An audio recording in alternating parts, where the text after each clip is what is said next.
Hello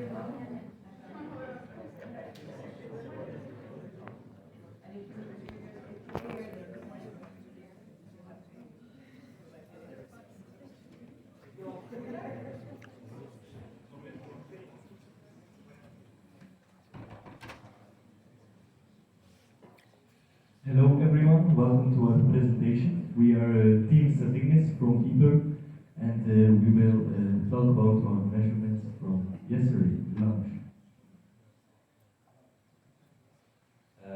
We succeeded our primary mission because we had a good radio communication during our flight. On the left side of the screen you can see the graphs of the air pressure and temperature. With the air pressure we calculated the altitude of our Cansat. This graph you can see on the right side of the screen. The first thing to note is that when the air pressure drops, the altitude of our Cansat is gaining. So when the air pressure suddenly drops heavily, this means that the rocket is launched. The rocket reaches its highest point of 750 meters. After that, the parachute gets deployed and starts descending. You can also see where we think that our Cansat got ejected from the rocket, and this is there. After that, the Cansat started descending on its own. The last point of data that we got was at an altitude of 200 meters, and after that we also said the start temperature of the Cansat is a little bit higher than expected. This is because we it's in our Cansat, so it will get shorted. This is because of this heat could get out, our Cansat starts warming up. But you can still see that the temperature is descending after the rocket launch. This is a 2D map of our GPS location. It includes the longitude and latitude of our Cansat. On the left side you can see the launching of the rocket. Towards the red marker when it reaches its highest point, and afterwards it descends again towards the green point, which is the last data we got, and after that we lost.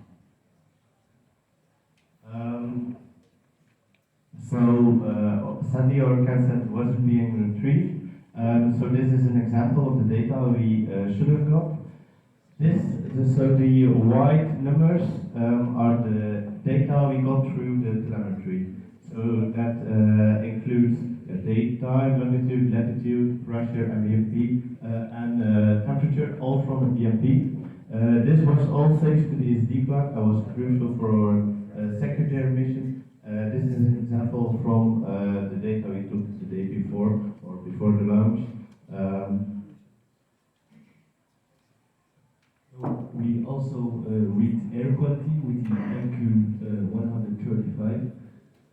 Air quality, it is in parts per million.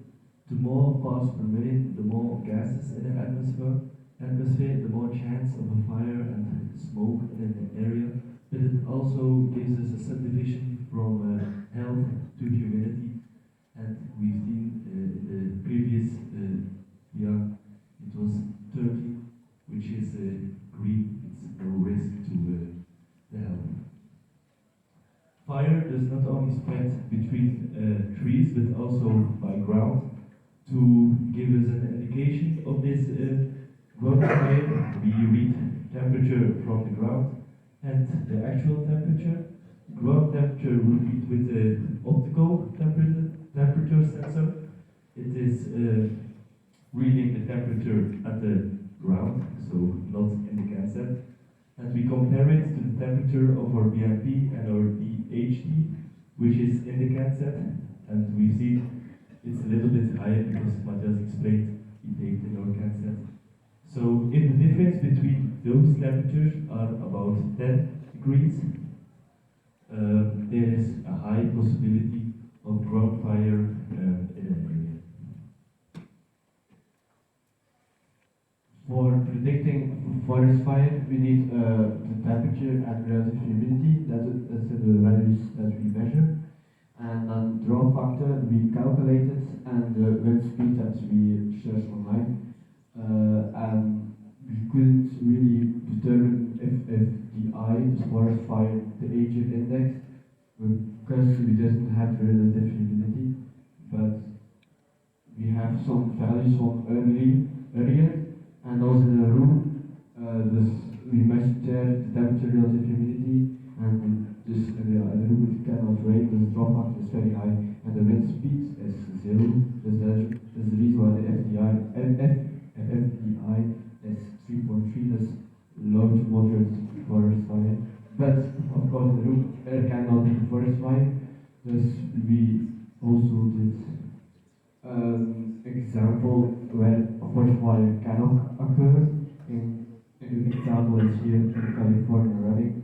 There we find temperature and relative humidity before line, and the dwarf factor we calculated there, and wind speed before line, and then you can see that the FDI is 45.9, and as I say it is very high, and that's the purpose of our Cansat to make a scale to see is there any chance of forest fire in this region.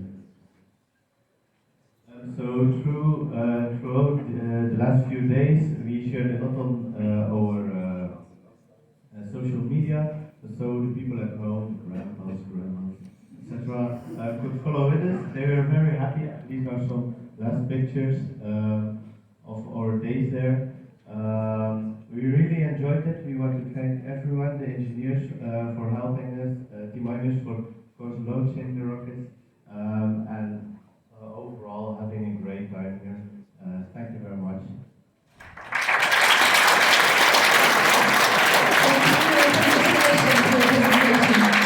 So, dear judges, any questions for this team?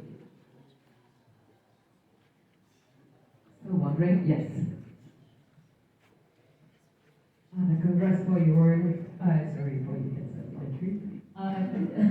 Can you go back to the slide with results you have for the Yes, this one. No, before. Yes, this one. This is a prediction or is it wrong? Okay.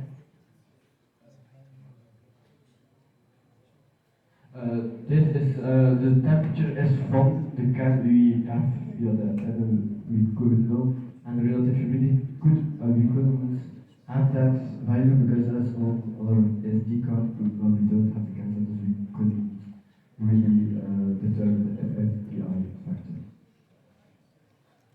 Thank you. It answers all your questions? All right. That's good news. Any other question? Yes? Well, thank you for your presentation. Can you go back to the slides where you have primary data, primary emission? This one. Well, firstly, you stated that the end of that nice big line was where you expect to be ejected from a rocket. I can say that that's at the beginning of that line because the Cansats are ejected before the parachute of the rocket. The main reason for that is otherwise we expect the Cansats to end up inside the parachute of the rocket, which we don't want. So that's that part. I see here that you have a very nice clear line for your pressure, but for the temperature, it's decreasing. What's the reason you think that it started at 24 degrees, and what's the temperature you expect it would get in the end?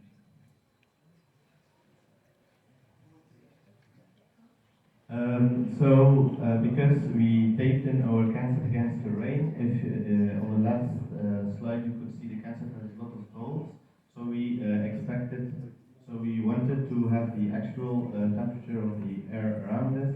So yesterday that was pretty cold, but because we taped in it was a lot higher, didn't expect that.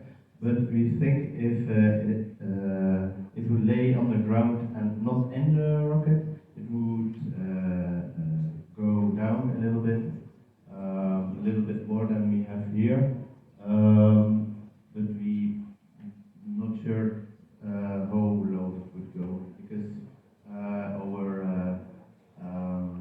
op-amp and the Cansat produces a lot of heat, also the other electronics. So if they would die out, it would go as the rest of the place at that moment. But we couldn't see it. But yeah. Thank you very much. I think you're ready to go.